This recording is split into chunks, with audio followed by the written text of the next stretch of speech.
For more analysis, we're joined now by Fatimaa al-Asrar, who is a Yemen expert and a senior analyst for the Arabia Foundation. Thank you so much for joining us. It's a very confusing situation there in Yemen. Just to help us understand, these southern separatists are not sympathetic to the Houthi rebels at all, are they? They're nothing to do with them. This is a whole different dimension to the Yemeni war. Help us make sense of it. Yeah, absolutely. This is not just another dimension to Yemen's war. This has been the dimension. It has always been there. It's just been simmering underneath the surface. The South has lost its battle for disunity only 3 years after unification in 1990, under allegations that the north of Yemen did not fulfill the terms of the political settlement of unity.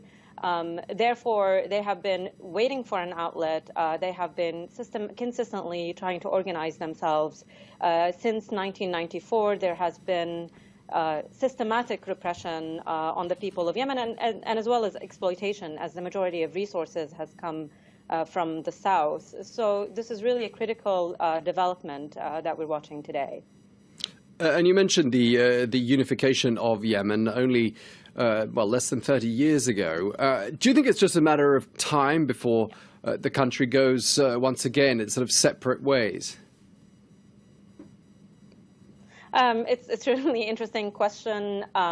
Yemenis have showed incredible resolve in 1990 when they have come together and dissolved their differences. But again, the problem here that we're having is the systematic repression and exploitation, the poor governance that they have experienced for the past 2 decades, and their deteriorating living standards have undermined the terms of this unity. So it's only a matter of time until we really know, sort of like what is next. The government does not deliver to their satisfaction. I think it had a huge opportunity to correct all of the grievances that happen in the South, especially with a president who himself is Southerner and, a prime minister who himself is also Southerner. So, under these circumstances, there could have been an opportunity to do better, but they have continued to let people down.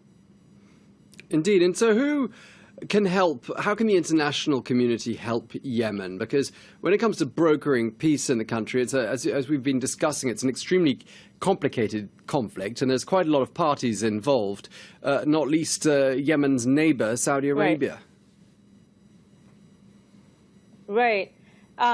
So the situation in the south of Yemen is really different, where the South holds the Arab coalition in high esteem, especially that they have intervened to liberate it from the Houthi in 2015. One of the things that we have seen is, when the Southern Transitional Council and the Southern forces had issued this ultimatum for Hadi last week to change the cabinet, to change the government, it was really a cry for help to do something and to change the situation for Yemenis. It was not expected that the government would respond with more alarming crackdowns of freedom of expressions and shut them down. Therefore, that's what preempted the clashes.